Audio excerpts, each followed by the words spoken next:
terutama kawan-kawan dari Jakarta ya yang banyak mendapatkan banyak guna usaha dan sebagainya, yang sampai hari ini belum memulai proyeknya, programnya seperti apa yang mereka usulkan. Tapi dari Pemda sendiri sudah ada pengaturan yang jelas? Ya, dari Pemda sendiri sesuai dengan PP yang baru tentang tanah terlantar, kita sudah melakukan peneguran dalam 3 tahap. Nanti kalau dia tidak ada respon, maka haknya bisa kita cabut. Dan ini kita sudah identifikasi, sudah kita laksanakan.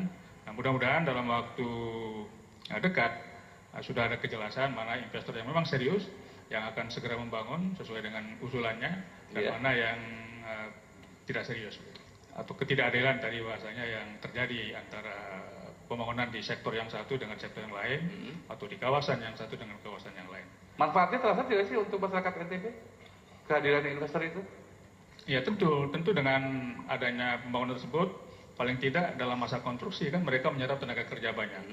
Mereka membutuhkan makanan, kebutuhan sehari-hari yang juga banyak. Sehingga ini tentu akan menumbuhkan gairah ekonomi bagi masyarakat kami di NTB. Baik, dan pertanyaan saya untuk Pak Sayuti, ini untuk menjaga alih fungsi lahan nih Pak Sayuti.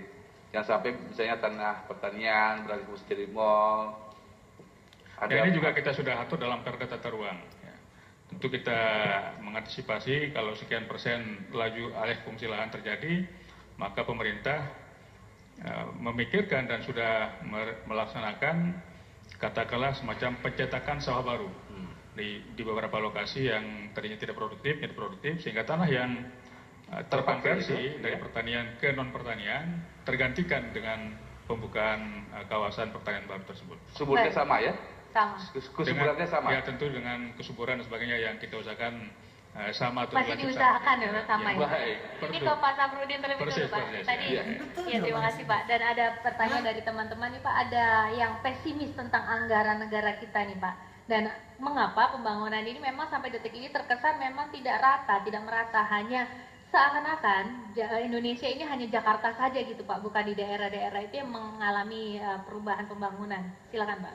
Perlu kita ketahui bersama bahwa suatu perencanaan dalam tata ruang yang mengakibatkan masalah anggaran, kita harus sepakati bersama bahwa ini akan tepat sasaran. Kalau ini tidak tepat sasaran, seperti itu. Nah, artinya di daerah juga mungkin ingin seperti di kota-kota besar. Kemudian infrastruktur memang harus menjadi prioritas. Saya katakan lagi, akses jalan atau akses road menuju sesuatu itu harus kita pikirkan. Jangan membuat yang sangat besar, tetapi akses jalannya tidak ada. Ini juga nanti akan membuat pertanyaan kepada masyarakat. Tadi adik-adik kita mengatakan, ada apa-apa masyarakat, ada apa-apa masyarakat. Nah ini yang harus kita minimalisasi. Ada apa-apa adalah solusi, ada apa-apa adalah jalan keluar. Itu yang paling bagus. Nah kemudian, ketidaksinambungan ini memang yang disampaikan oleh adik-adik tadi juga seperti itu. Nah ini terus menjadi catatan buat kita, bahwa pembangunan di daerah harus sama dengan pembangunan sampai ke desa-desa, sampai ke balik gunung. Jangan sampai yang menikmati hanya yang di kota-kota saja. Pembangunan ini penting gitu loh. Kita mengharapkan SDM suatu saat adik-adik mahasiswa ini akan menggantikan kita-kita. Tetapi kita tidak memperhatikan bagaimana infrastruktur, pendidikan, lampu, dan yang bagaimana adik-adik kita mau belajar dengan baik, sementara lampunya masih biarpet. Nah hal-hal seperti ini yang menjadi catatan kita. Ya, dan ada kesan di kalangan mahasiswa itu ketika berganti pemerintahan terkesan berganti program. Tidak ada kesinambungan. Nah ini program yang lama ini kemana? Apakah selesai atau dilanjutkan oleh pemerintahan yang baru? Seharusnya kan bisa dilihat dan bisa dijadikan suatu prioritas. Misalnya program yang kemarin masih menjadi suatu yang harus kita tindak lanjuti, tentu harus dipelajari. Dan apakah masih masuk dalam kategori prioritas bagi suatu desa atau kabupaten atau kecamatan itu? Saya pikir kalau itu menjadi suatu prioritas, itu yang harus dilaksanakan. Jangan sampai saudara-saudara kita di balik gunung, kemudian di seberang lautan tidak bisa menikmati ini. Kita harus sama-sama sepakati bagaimana kita memberikan solusi buat saudara-saudara kita yang terlalu jauh dari kegiatan di perkotaan ini. Baik, terima kasih.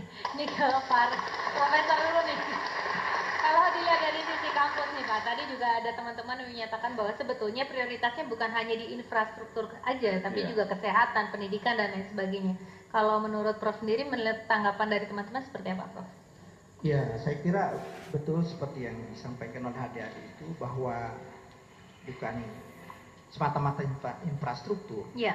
Bahkan seandainya saya menjadi pemerintah, maka program saya akan saya namakan dengan catur ikan. Jadi ada 4 gitu kan.